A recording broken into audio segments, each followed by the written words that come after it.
ലൈലത്തുൽ ഖദ്ർ എന്നാണെന്ന് മഹാൻ കണ്ടുപിടിക്കുന്നുണ്ട്. ഞാൻ പറയുന്നത് ശരിയാണോ എന്ന് നിങ്ങൾ പിന്നീട് അത് സെർച്ച് ചെയ്ത് നോക്കണം. ഒന്നാമതും ചോദിക്കട്ടെ, ഇന്നാ അൻസൽനാഹു സൂറത്ത് ഓതിയിട്ടുണ്ടല്ലോ എല്ലാവരും. ആ സൂറത്തിൽ എത്ര എഴുത്തുകളുണ്ട്, ഹർഫുകൾ, വേർഡ്സുകൾ? നിങ്ങൾ എണ്ണി നോക്കിയിട്ടില്ല, ഇനി എണ്ണി നോക്കണം. ഞാൻ പറയാം, 114. എത്ര? 114 ഹർഫുകൾ എവിടെ ഉണ്ട്? സൂറത്തുൽ ഖദ്റിലുണ്ട്. എണ്ണി നോക്കണം. ഞാൻ കള്ളം പറയാൻ നോക്കണമല്ലോ. 114. സൂറത്തുൽ ഖദ്ർ എത്ര കലിമത്തുണ്ട്? കലിമത്ത് വെച്ചാൽ പദങ്ങൾ. ലൈലത്തുൽ ഖദ്ർ, അങ്ങനെ ഈ പദങ്ങൾ, കലിമത്തുകൾ, വാക്കുകൾ. എഴുത്തെന്ന് വെച്ചാൽ ഓരോ അക്ഷരങ്ങൾ. ഇത് അക്ഷരം ചേർത്ത കലിമത്തുകൾ. അത് എത്ര ഉണ്ടെന്ന് നോക്കിയോ? നോക്കിയിട്ടുണ്ടോ? ഇല്ല. എത്ര ഉണ്ടെന്ന് അറിയാമോ? 30. എത്ര എണ്ണം? 30. അടുത്തൊരു ചോദ്യം, നിങ്ങൾക്ക് എല്ലാവർക്കും അറിയുന്ന ചോദ്യം. ഖുർആനിൽ എത്ര സൂറത്തുണ്ട്? 114 സൂറത്ത്. സൂറത്തുൽ ഖദ്റിലെ അക്ഷരങ്ങളുടെ എണ്ണം 114. ഖുർആൻ എത്ര ജുസുആണ്? 30. സൂറത്തുൽ ഖദ്റിന്റെ കലിമത്തിന്റെ എണ്ണം 30. ഇന്നാ അൻസൽനാഹു ഫീ ലൈലത്തുൽ ഖദ്ർ. അല്ലാഹു ഖുർആനിൽ അത്ഭുതം കണ്ടിച്ചു വെച്ചാണ്ടല്ലേ. ആ ലൈലത്തുൽ ഖദ്റിന്റെ രാത്രിയിൽ ഞാൻ ഖുർആനെ ഇറക്കി എന്ന് പറഞ്ഞപ്പോൾ ആ സൂറത്തിന്റെ ഉള്ളിൽ ഖുർആനിന്റെ സമ്പൂർണ്ണത അല്ലാഹു ഇറക്കി വെച്ചു. 114 അക്ഷരങ്ങൾ, 30 കലിമത്ത്, 114 സൂറത്തുകൾ, 30 ജുസുകൾ അടങ്ങുന്ന ഖുർആൻ. അടുത്ത്, അപ്പോ ഈ ലൈലത്തുൽ ഖദ്റിൽ ഖുർആൻ ഇറക്കുന്ന വലിയ പുണ്യം കിട്ടുന്നുണ്ട്. ഖുർആൻ കിട്ടുന്നുണ്ട്. അതുകൊണ്ടാണ് നമുക്ക് വലിയ നേട്ടം കിട്ടുന്നത്. അങ്ങനെയാണെങ്കിൽ ഈ ഖുർആൻ ഓതുന്നവർക്കുള്ള പ്രതിഫലം എല്ലാ വർഷവും ലൈലത്തുൽ ഖദ്ർ ഖുർആൻ ഇറങ്ങുന്ന സമയത്തുള്ള പുണ്യം കിട്ടുന്നുണ്ടെങ്കിൽ ആ ഖുർആൻ ഓതുന്നവർക്കുള്ള പ്രതിഫലം ഒന്ന് ആലോചിച്ച് നോക്കിയേ, എത്ര വലിയ പ്രതിഫലമായിരിക്കും. എന്റെ ഫ്രണ്ടിലിരിക്കുന്ന സഹോദരങ്ങളെ, ഈ റമദാനിൽ ഒരു ഖത്തം പൂർത്തിയാക്കിയവർ ഉണ്ടെങ്കിൽ മനസ്സിൽ കൈപൊക്കിക്കോളി. ഇവിടെ ആരും കൈവക്കണ്ട. ഒരു ഖത്തം പൂർത്തിയാക്കിയവർ, നമ്മുടെ ഉമ്മമാർ ഒരുപാട് പേര് എന്നോട് പറഞ്ഞിട്ടുണ്ട്. ഒരുപാട് ഉമ്മമാരുണ്ടാവും, പക്ഷെ നമ്മൾക്ക് സമയം കിട്ടാത്തോണ്ടായിരിക്കാം.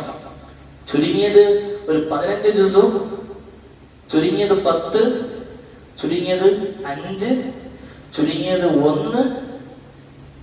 ഓതൽ തെറ്റുണ്ട്, കുറച്ചൊക്കെ ആളുണ്ട്, ഓക്കെ, കുഴപ്പമില്ല. എന്നാൽ ഖുൽ ഹുവല്ലാഹു അഹദ് ഓതാൻ അറിയാത്തവരാരും ഇവിടെ ഇല്ലല്ലോ. എന്നാൽ അതിനു പകരം 1000 ഖുൽ ഹുവല്ലാഹു ഓതിയ റമദാനിൽ മതി. ഖുർആൻ എടുത്ത് വെച്ചിട്ട് ഖുൽ ഹുവല്ലാഹു അഹദ് മതി, ഇത്ര കൂലി. അപ്പൊ ഇൻഷാ അല്ലാഹ് കഴിയാത്ത, ഈ പറയുന്നതൊക്കെ ചെയ്യാത്തവര് ഇനി ചെയ്യണമെന്ന് മനസ്സിൽ നിയത്തി എഴുതിക്കോളൂ. ഇൻഷാ അല്ലാഹ് ചെയ്യണം, വെറുതെ ആവരുത്, ചെയ്യണം. അല്ലാഹു നമുക്ക് തൗഫീഖ് നൽകി അനുഗ്രഹിക്കുമാറാകട്ടെ.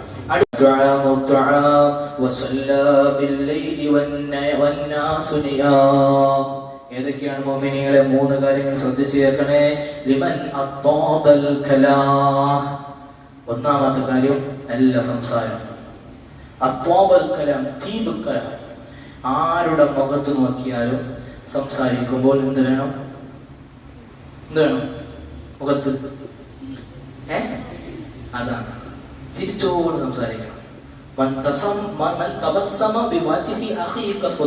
നിങ്ങൾ ഒന്ന് ചിരിച്ചാൽ ഒരു സ്വതക്കയുടെ കൂലി, 2 എണ്ണം ചിരിച്ചാൽ, 2 പ്രാവശ്യം ചിരിച്ചാൽ 2 സ്വതക്ക. സ്വതക്ക എന്ന് വെച്ചാൽ ജാരിയായ പൈസ, സ്വതക്ക കൊടുക്കുന്ന കൂലി. ഒരു മുഅ്മിനിന്റെ മുഖത്ത് നോക്കി ചിരിച്ചാൽ ഹബീബ് മുസ്തഫ നബിതങ്ങൾ പറഞ്ഞു, ആ കൊട്ടാരം വേണമെങ്കിൽ എല്ലാവരോടും നിങ്ങൾ എന്ത് ചെയ്യണം? നല്ല രീതിയിൽ സംസാരിക്കണം. തീബുൽ കലാം, നല്ല സ്നേഹത്തോടെ, എല്ലാവരോടുകൂടി നമ്മൾ എന്ത് ചെയ്യണം? സംസാരിക്കുന്നവർക്ക് എന്ത് കിട്ടും? ആ കൊട്ടാരത്തിൽ കയറാൻ കഴിഞ്ഞില്ല. ഇനി 2 കാര്യം കൂടിയുണ്ട്. ഒന്ന് തീബുൽ കലാം, രണ്ടാമത് പാവങ്ങൾക്ക്, മിസ്കീന്മാർക്ക് ഭക്ഷണം വെച്ചു കൊടുക്കണം. വലിയ പുണ്യമാണ്. നോമ്പുകാരെ നോമ്പ് വർപ്പിക്കണം, ഭക്ഷണം കൊടുക്കണം. മിസ്കീന്മാർക്ക് ഭക്ഷണം കൊടുക്കണം, ഫക്കീർമാർക്ക് ഭക്ഷണം കൊടുക്കണം. ഇത് ജീവിതത്തിൽ പതിവാക്കിയവർ, ഇത് ഉള്ളവർക്കാണ്. അവന്റെ പാരന്റ്സും അവന്റെ കയ്യിലൊക്കെ ഉണ്ട്. ഇത് ഉള്ളവർക്ക് കൂടി അവൻ പാവങ്ങൾക്ക് ഭക്ഷണം കൊടുക്കുന്നുണ്ടെങ്കിൽ മോനെ, നിനക്കും ആ സ്വർഗത്തിൽ പോകാൻ ഒരു പെർമിഷൻ കിട്ടുമെന്ന് ഹബീബ് മുഹമ്മദ് മുസ്തഫ. കഴിഞ്ഞില്ല, 2 കാര്യം ചെയ്തിട്ട് 1 കാര്യം ഒഴിവാക്കാൻ പറ്റും. 3ാമത്തെ കാര്യം ഹബീബ് സല്ലല്ലാഹു അലൈഹി വസല്ലം തങ്ങൾ പഠിപ്പിക്കുന്നു, വസല്ലാ ബില്ലൈൽ വന്നാസു നിയാം. മുഅ്മിനീങ്ങളെ, ലോകത്തുള്ള എല്ലാ വിശ്വാസികളും പാതിരാത്രിയിൽ ഉറങ്ങിക്കിടക്കുന്ന സമയത്ത് അള്ളാഹുവിന് വേണ്ടിയിട്ട് എണീറ്റ് 2 റക്അത്ത് നിസ്കരിക്കുന്നു. തഹജ്ജുദ് നിസ്കരിക്കുന്നവർ 3 കാര്യങ്ങൾ: നല്ല സംസാരം, പാവങ്ങൾക്ക് ഭക്ഷണം വെച്ചു കൊടുക്കുക, തഹജ്ജുദ് നിസ്കരിക്കുക. ഈ 3 കാര്യങ്ങൾ ചെയ്യുന്നവർക്ക് ഉൾഫത്ത് എന്ന് പറയുന്ന കൊട്ടാരം എവിടെ? സ്വർഗത്തിൽ ഹബീബായ തങ്ങൾ ഓഫർ നൽകി. സഹാബികൾ കേൾക്കുകയാണ്.